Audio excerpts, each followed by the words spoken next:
Okay, Assalamualaikum warahmatullahi wabarakatuh. Alhamdulillah bersama lagi kita pada kali ini weekend. Selamat berhujung minggu dan insyaAllah selamat Hari Merdeka pada 31 Ogos akan datang. Okay, jadi pada hari ini memandangkan memang satu minggu ni HHTT memang cerita pasal anxiety kan, kalau semua orang ikuti. Okay, jadi kita pada hari ini nak cerita sikit pasal kisah benar di sebalik anxiety ni. Okay, kisah siapa tu kita nak bawa? Okay, kita ikuti lepas ni. Okay, jadi sebelum tu saya nak kenalkan diri saya. Nama saya Nik Nur Syazwani binti Rosli. Saya daripada HHT Bangi. Okay, jadi siapa yang belum mengenali HHT, HHT merupakan singkatan bagi Pusat Rawatan Homeopati Health Therapy. Okay, jadi health therapy itulah homeopati health therapy tu HHT tu datang. Okay, jadi apa HHT buat?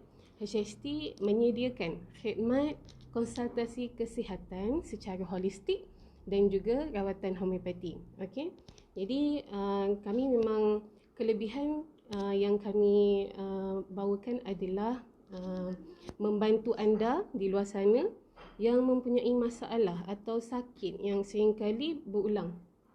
Okey. Oh, ada masalah sound ke? Okey. Sebentar ya. Okey, boleh dengar tak? Tadi saya cuba guna earphone. Rasanya better kan? Okey. Jadi kat mana tadi Okey, jadi HHT kami membawa menyediakan apa yang panggil menyediakan khidmat konsultasi kesihatan holistik dan juga rawatan homeopati. Kami membantu anda yang mempunyai masalah yang sering kali berulang serta sehinggakan masalah itu boleh mengganggu keyakinan diri kita.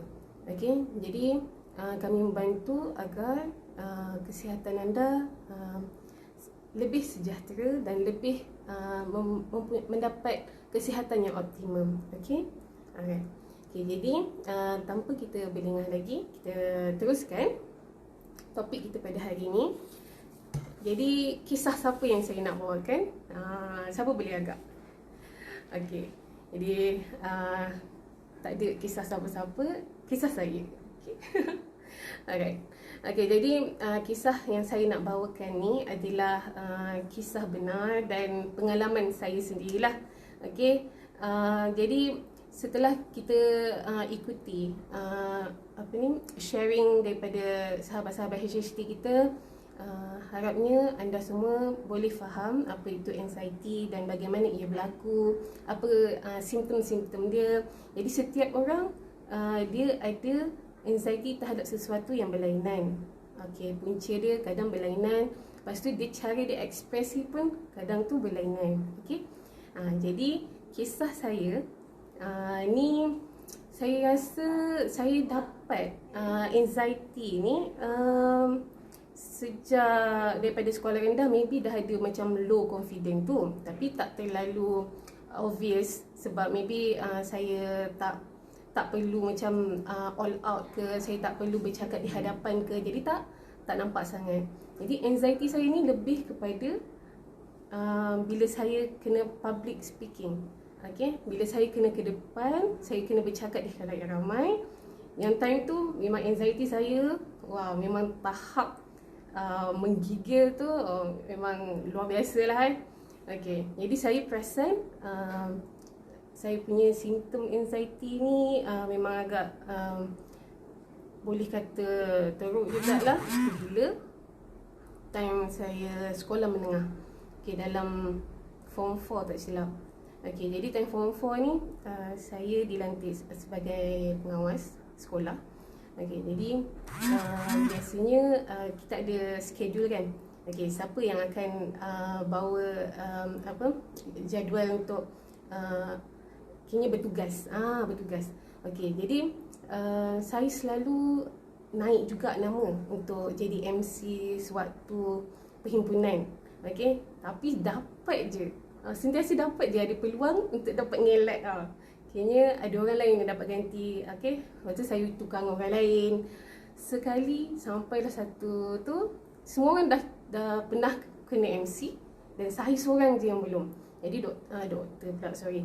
Cikgu pun kata, okay, Syazwan ni awak jadi MC. So time tu saya memang tak nak ngelak apa-apa dah. Okay, memang saya pun pasrah je. Saya bertawakal, okay lah, apa-apa nak jadi-jadilah. Macam tu kan. Okay, lepas tu bila pada hari kejadian, sebelum hari kejadian lagi, malam tu saya dah cuba macam praktikkan tau, buat macam satu imajinasi yang saya berada di depan khalayak ramai. Lepas tu cuba untuk memberi ucapan semua tu kan. Lepas tu sekali malam tu memang saya tak boleh tidur. Tak boleh tidur punyalah, debaran tu memang tak boleh nak kata, memang sangat berdebar. Lepas tu esokkan tu Alhamdulillah boleh lagi buat susun. Okeynya jadual saya biasa harian tu saya still buat. Alhamdulillah saya tak adalah terlalu shock sangat. Okey, jadi bila pagi untuk perhimpun tu baru semua benda keluar. Kayaknya peluh sejuk keluar, menggigil keluar. Okey, memang time tu kalau orang nampak saya pegang pen, memang pen tu pun menggigil lah. Okey, lepas tu saya pegang mic pun menggigil juga. Saya rasa kalau orang yang dekat tu insyaAllah akan nampak lah macam mana gemuruhnya saya time tu. Lepas tu dengan suara pun bergetar juga. Tapi Alhamdulillah yang saya perasan, bila start je, time tu memang sangat gemuruh lah kan. Tapi bila dah start dan bila proses tu bersambung, dia turun, dia reda sendiri. Lepas tu dia semakin kayaknya boleh adapt dengan situasi tu. Okay. Lepas tu dengan ada member-member pengawas yang lain, ada yang baca doa semua kan. Jadi diorang membantu saya juga. Kayaknya saya tak terlalu berdebar atau takut tu disebabkan diorang ada sekali. Saya tidak seorang diri lah. Okay. Jadi itu adalah kisah saya yang saya nak bawakan pada hari ni. Kenapa? Apa yang saya dapat daripada kisah ni kan? Sebab kalau ikutkan time sekolah rendah, saya tak perasan benda ni. Tapi bila sekolah menengah, yang saya nampak tu, bila kita jadi pengawas tu, kita dapat satu tanggungjawab kan. Jadi bila jadi dia automatik saya rasa macam okay, saya perlu buat saya menjadi perhatian orang ramai. Orang melihat saya sebagai pengawas kan, memandang saya sebagai contoh. Jadi kan selalu bila pelajar lain tengok pengawas, jadi semua kena tak boleh ada salah ke kan. Okay, jadi mungkin tu ada sedikit faktor-faktor yang menyebabkan saya gemuruh ke, tapi yang saya pasti tu stage fright tu memang saya ada lah time tu. Jadi Alhamdulillah disebabkan macam mana saya menyedari masalah tu, anxiety saya time tu membuatkan saya sedar dan saya memperbaiki masalah yang saya hadapi tu. Dan bila ke sekolah menengah, bila ke universiti pula, bila habis sekolah menengah, kalau yang saya perasan, kalau dalam kelas ke cakap di depan, Alhamdulillah tak ada masalah. Mungkin sebab kawan-kawan je kan. Okay, jadi bila time sekolah menengah, universiti, okay, time tu lain sikit. Kalau time degree, time kita punya BHMS, time tu kita ada 10 orang je. Time tu tak ada masalah. 10 orang dalam kelas kami sendiri memang tak ada masalah, Alhamdulillah. Tapi bila ada presentation, yang saya masih ingat tu, kena present depan kawan-kawan MBBS juga yang ambil medis. Kita orang gabung kelas. Lepas tu time tu kena present pula. Oh time tu memang ramainya budak medik, subhanallah. Tu macam memang time tu tahap gemuruh tu memang maksimum lah. Tapi alhamdulillah sama juga dia punya style. Awal tu je dia punya gemuruh tu. Lepas tu bila saya dah dapat momentum tu, alhamdulillah dia macam okey sendiri, macam tu lah. Jadi kalau dalam perubatan homeopati, untuk keadaan saya ni ada satu ubat yang sangat sesuai lah, iaitu Jasimium. Esok insyaAllah kita akan ceritakan bagaimana homeopati tengok keadaan anxiety ni. Jadi itu esok. Jadi sekarang ni kesimpulan yang saya nak bawakan dalam kisah anxiety ni, saya rasa sangat bertuah akhirnya, sebabkan kisah di sekolah menengah tu memberi saya kekuatan dan menyedarkan saya, dan saya mampu untuk berubah. Jadi kat situ bagi saya itu adalah pemecah tembok lah. Ini sebab saya time sekolah ni memang saya dikenali sebagai seorang yang peramah. Saya mudah untuk berkawan, tapi tidak di depan khalayak ramai. Tu je dia punya point. Alhamdulillah tu, sebab time sekolah menengah pun saya tak tahu kenapa cikgu lantik saya sebagai pengawas. Saya sentiasa terfikir, kenapa cikgu lantik, kenapa, apa yang dia nampak dekat saya yang dia lantik saya jadi pengawas tu. Sebab saya ni, kalau nak kata seorang yang bertanggungjawab tu macam jauh je, ataupun saya ni garang. Ada orang kata saya garang, tapi time kat dalam sekolah tak adalah saya tunjuk saya garang kan. Jadi sekarang ni bila dah besar ni, saya fikirkan tak apalah, itulah hikmahnya. Alhamdulillah tu hikmahnya, dengan pemilihan yang dibuat tu merubah saya. Sekarang ni alhamdulillah saya sedikit demi sedikit, ada juga sekarang ni pun bila saya dijemput untuk memberi talk ke ataupun kelas ke kan, debaran tu memang ada, tapi kita boleh kawal. Jadi kat situlah poin yang saya nak bawa.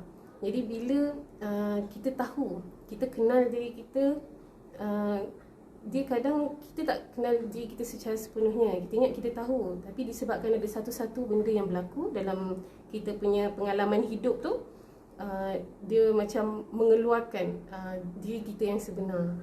Faham tak? Okay? Jadi dari situ kita tahu apa yang kita perlu perbaiki, apa yang kita boleh buat sebagai cabaran lah, cabaran-cabaran yang boleh membuatkan kita rasa pengalaman yang boleh dibawa, yang boleh diambil iktibar tu. Okey, berpusing-pusing saya cakap kan. Okey, saya harap semua faham. Okey, jadi bagi yang ada pengalaman seperti saya, yang rasa anxiety ketika kena bercakap di halayak ramai ke, bercakap di atas pentas ke, kadang-kadang pentas tu sendiri membawa aura yang mendebarkan, macam itulah. Ada orang dia punya respon tu sama, tapi mungkin punca tu lain. Okey, jadi yang kita nak bawakan tu, apa-apa pun respon anda terhadap punca tu, bagaimana anda mengawal dia. Okey, setiap orang anxiety ni bukanlah satu perkara yang ganjil sebenarnya. Okey, dia adalah satu perasaan kan. Dia samalah kalau macam perasaan marah tu, macam itulah perasaan anxiety tu, kita rasa gemuruh. Tapi tahap-tahap gemuruh tu yang berbeza bagi setiap orang. Okey, jadi ada orang yang dia rasa gemuruh, tapi dia boleh buat relax je. Dia boleh ke depan, dia boleh melalui debaran tu dengan positif ke, dengan berani ke. Okey, jadi setiap orang punya tahap intensity tu berlainan. Yang membuatkan sampai kena ambil ubat tu biasanya yang memang kita tak boleh kawal dia punya respon kita terhadap apa yang kita takutkan tu. Okay. So kalau daripada kisah saya ni, saya sangat berterima kasih kepada cikgu saya tu yang telah melantik saya sebagai pengawas, dan alhamdulillah tanpa kiranya tanpa pemilihan-pemilihan yang Allah pilih dia sebagai pembuka ataupun pemecah tembok saya. Okey, jadi tak adalah saya yang sekarang kan, insya-Allah. Okey, jadi bila dia yang saya perasan tu, bila keluarga ataupun pihak sekolah ke memberi peluang. Ni kalau kes saya pasal stage fright ke ataupun dia public speaking, dia takut ke. Okay? Jadi peluang-peluang yang diberikan di sekolah rendah, sekolah menengah tu sebenarnya sangat membantu. Bila ke college ataupun universiti, biasanya semua macam kena independent kan. Jadi kat situ lecturer ke diorang dah tak ajar dah, kayaknya from basic.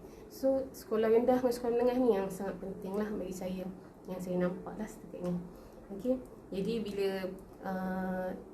daripada sekolah rendah, sekolah menengah ni terbentuknya, bila ada didikan, cabaran ni adalah didikan juga sebenarnya.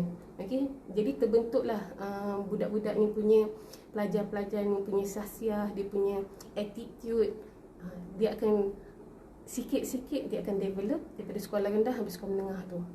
Itu yang saya perasan. Okay?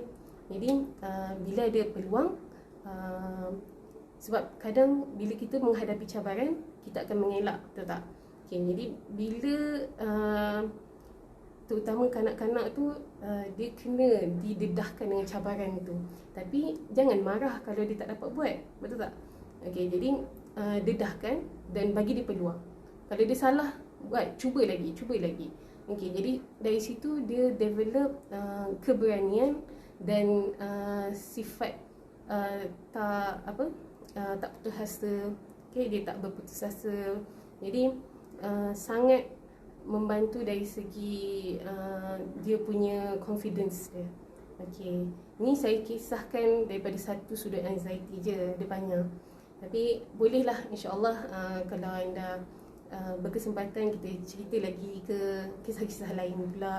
Okey, ni kisah benar daripada saya. Okey, alhamdulillah kini saya berjaya mengharungi cabaran-cabaran hidup yang buat masa ni, alhamdulillah. Okey, dengan bersama-sama cikgu-cikgu saya daripada tadika, sekolah rendah, sekolah menengah, ibu bapa pun salah seorang daripada cikgu saya juga. Jadi ibu bapa, keluarga, sahabat handai yang berdekatan adalah individu-individu yang membantu membentuk kita tu. Okay? Jadi sekali lagi saya cakap, anxiety tu dia tak pelik, dia bukanlah satu perkara yang ganjil, tapi bagaimana kita mengawal dia. Okay? Alright. Jadi kalau bagi setiap keluarga tu pentingnya latihan dan didikanlah dalam keluarga untuk dia expose kepada cabaran-cabaran, supaya bila dia besar tu dia tak terkejut ataupun dia tak orang panggil apa, culture shock kan, dengan situasi baru ke. Okay, dan dia bersedia untuk menghadapi segala cabaran yang dia akan lalui lah. Okay, jadi situ saja untuk pada malam ini. Saya kisahkan kisah benar daripada saya. Kalau ada orang anda di luar sana ingin berkongsi sama, boleh kisahkan cerita anda di ruang komen. Dan jangan lupa like video kami dan ikuti segala apa yang HHT team akan ceritakan. Dan esok jangan lupa topik anxiety juga, tapi bagaimana homeopati daripada sudut pandangan homeopati. Okey. Wabillahi taufiq wal hidayah. Assalamualaikum warahmatullahi wabarakatuh. Terima kasih.